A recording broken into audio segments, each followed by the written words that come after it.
Hi friends, my name is Baji. Welcome to our channel. In today's video, we will cover object-oriented programming basics. In performance testing, these concepts might not be directly involved in the test execution because performance testing primarily focuses on assessing the speed, responsiveness, and stability of an application under various load conditions. However, these principles influence on the design and structure of the test scripts. In addition to that, sometimes in the interviews, interviewer might be asking some questions from these concepts. So it is always good to learn these basics. If you are watching this performance testing must-have skill series for the first time, please watch the previous videos first and then continue this video. You can find the series playlist link in the description. So without any further delay, let's get started. Let's quickly open the Visual Studio Code and start making the notes. Like every other video, I have created a separate file for today's video with the name groovy-part10.groovy. So if you want to follow along, you can create the same file or you can use any existing file. Just make sure that the file ends with .groovy extension. In computer science, we have various programming paradigms like procedural, functional, object-oriented, event-driven, etc. Out of all these, object-oriented and functional are the two most popular paradigms that many developers will use these days. Basically, program paradigms are the ways or styles of writing the code. They are not the programming languages. Some programming languages support single paradigm and some support multiple paradigms. For example, Groovy, Java, Python supports multiple paradigms. In this video, we will discuss the object-oriented paradigm. Okay. In object-oriented programming, everything is based on the concept of object. These objects are units that contain the data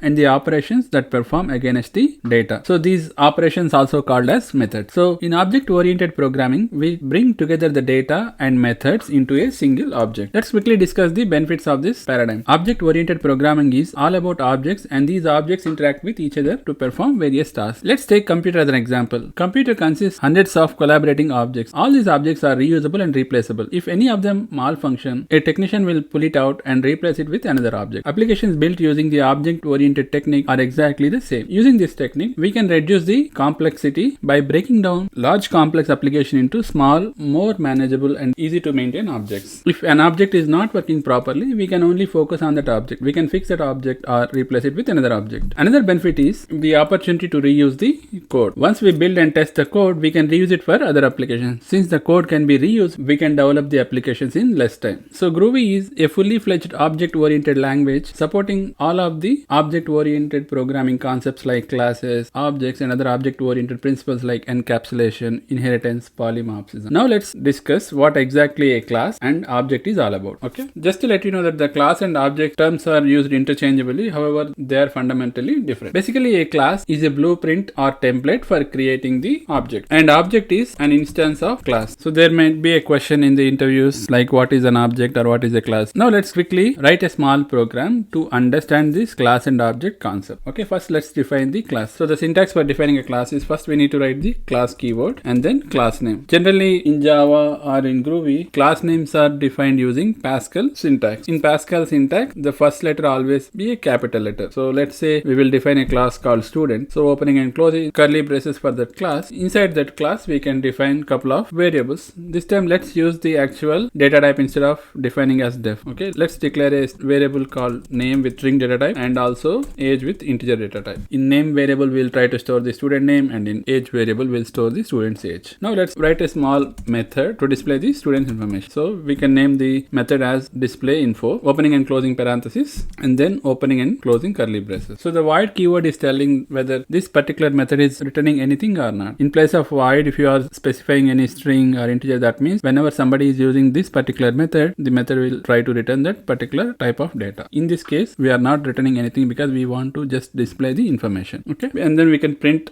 student name and age inside this display info method. So when somebody is calling this method, it will display the student name and his or her age. Okay, println, so write name and then println age. So like I said, class is a blueprint or template for creating an object, right? So we have a couple of variables which holds the student data and there is a method. So bundling these two becomes an object. So we have a student class. If anybody wants to use this class, they can create an instance of this student. So now let's create a couple of student objects so that we can actually try to store some information and also display that information. So to create an object, same like variable creation process, we will use def keyword. So we have to use the same thing like def and then the object name. Let's say student1 equal to new. New is the main keyword here to create any instance of particular class. Here our class is student, so new student, opening and closing parenthesis. So this line number 31 says that we would like to create an instance of student class. So whatever the data or the methods inside that student class can be used using this student1 object. Okay, so let's define another student object. Let's say def student2 equal to new student. Let's try to store students information using this student object. So let's say student1. If you want to access any data inside that class using the object, you have to use the dot operator. So student1 dot and then specify the variable of that class. Here in this case it is name equal to, let's give some name, say Bob, and then store the age information as well. Student1 dot age equal to 30, and the same syntax will be used to access the methods as well. So if you want to call display info, then you can say student1 dot display info, opening and closing parenthesis. This is the way that you can store some information using that object and also call the methods. Let's do the same thing for the second student object as well. Let's say student2 dot name equal to John, and let's store this John's age like 24, and again call the display info method. Now let's run the program and then see what is the output. To run any program, we have to go to terminal and then type groovy space file name groovy part10.groovy. Let me show you another way to run the program without typing this command. So there is an extension available in Visual Studio Code which is Code Runner. So you can install this extension. With this, we don't need to type groovy and then groovy-part10.groovy. This extension can be used to run programs from many languages. If you go a little bit further down, it is telling we can run code snippet for all these languages, like it supports C, C++, Java, JavaScript, Python, Groovy, PowerShell. So if you write any code using these languages, you can make use of this extension to run the program. I have already installed this extension, so I'm not going to install it again. So let's close this. Once you install it, you will be seeing a run button on the right hand topmost side. So you can use the shortcut or you can click this button. So what will happen is it will directly execute the program and show the output in this output window. Okay, let's run the program. It executed the program. So in student1 we stored Bob and 30, and student2 we stored John and 24. So these two objects are completely independent of each other, right? I mean, if you want to store similar information without these objects, then you need to define 4 variables like name1, name2, age1, age2, right? Suppose if you want to define same thing for another 50 students, then you need to define another 50 new variables. But with the object oriented concept, you can define a student class and then you can create a number of objects of that class and store all the relevant data inside those objects. I hope you understand the concept of class and object and how to create a class and also how to create an object of that class. We have 3 main principles in object oriented programming, and they are encapsulation, inheritance, and polymorphism. These are the 3 main fundamentals or principles of object oriented programming concepts. In today's video, I'm not going to deep dive these concepts because each principle may take one video, and like I said in the intro, in performance testing, these principles are like good to have skills, but it is not mandatory that we should always develop our scripts using these principles. So there are so many tutorials available in the internet, and I would encourage everyone to at least go through those principles and understand the basics. So that way in the interviews, if someone asks you about what is the encapsulation, you are in a position to explain them. If time permits, we can also plan some deep dive of these object oriented principles after completing this current series. Okay, now let's look at another concept called packages. Basically, a package is used to group related classes. Whenever developers are developing the application, they may be creating so many classes. So with the help of package, we can group them as one unit. Think of it as a folder in a file directory. We generally use packages to avoid name conflicts and to write a better maintainable code. Okay, so in order to refer any of these classes inside those packages, we need to import them. Let's quickly open the browser and try to see the different packages available for Groovy. Let's open Chrome browser. Don't worry, I will give you the URL link in the notes.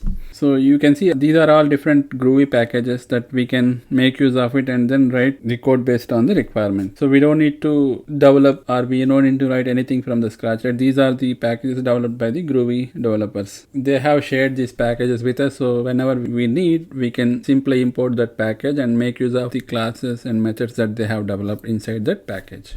Okay, so there are three main ways to import any package into our program. The first one is default imports. So most of the programming languages will automatically import some of the packages for the programmer, so they don't need to explicitly import them again. So in Groovy also we have some packages which are automatically added. So if somebody wants to make use of the classes in these packages, they don't need to again import them, right? I mean, it's already there for us. Let's quickly go through the documentation of one of these packages to understand the different available classes as well as the methods. Okay, so open the browser and then type java.io package. So it will take you to the Oracle site, which is the official site for Java, and click that, and then it will give you the details of the java.io package. So this java.io package provides system input and output through data streams, serializations, and the file system. So if somebody wants to perform some input and output operation, they can make use of this package. They can use different classes and methods defined inside this package. So we have some interfaces summary and then class summaries. So these are all the different classes bundled with this package. For example, if you want to read something from the file, you need to make use of the file input stream class. We have file output stream as well for writing back to the file. So let's click on the file output stream, and here we can see the constructor summary, and then there are methods. So if you want to write something to the file, you can use of this write method. It is always good practice to go through the documentation before we start using those classes, so that we know how these classes have been built and what are all the available methods inside that class. Okay, so the second type of import is simple import. So a simple import is basically an import statement where we fully define the class name along with the package. So in our previous example, java.io has so many classes, right? Sometimes you don't need to import all those classes. You may be interested on one or two classes, right? So you can directly import that specific class. So that is a simple import. Let's quickly open the available Groovy package list, so we can import any one specific class. So we can use the Groovy JSON package. So inside that we have a class called JSON builder. So this particular class will be used to create JSON payloads. So JSON is nothing but JavaScript object notation. It is a text-based format used to exchange data between the clients and servers. So let's use this JSON builder class to convert the map into a JSON payload. Okay, since we are only interested on JSON builder, we will import using simple import method. So first we need to write import keyword and then the package name groovy.json and then the class. So the class name is JSON builder. So since Groovy is a case sensitive, we need to write exactly as defined in the documentation. I have imported the JSON builder class into my code. So if I go back to the documentation again and click on the JSON builder class, we can see some constructors and different methods, right? We can make use of any of these methods. Okay, so let's define a map and name it as data. Let's say name equal to John and age equal to 30, city New York. So we have defined a map with the name data. So let's try to convert this map into a JSON payload using the JSON builder class. Let's print the data first so we can see how the data looks like when it is in map and how it looks after converting to JSON payload. If you want to use that class, you need to create an instance, which is an object. So let's create an object for JSON builder first. So dev, let's name it as JSON builder new, and then the class name JSON builder opening and closing parenthesis. So this will create an instance of the JSON builder class. So we can use this instance to invoke the data or different methods available inside that class. Inside the parenthesis, we also need to specify the map variable. So this is the data that we are trying to convert into JSON payload. And then let's define a new string variable which will hold the JSON data. Let's say JSON string equal to JSON builder dot. There is a method called toPrettyString which will do this conversion. So we can call that method. Since it is a method, we can give opening and closing parenthesis. After that, let's print the data, println JSON string.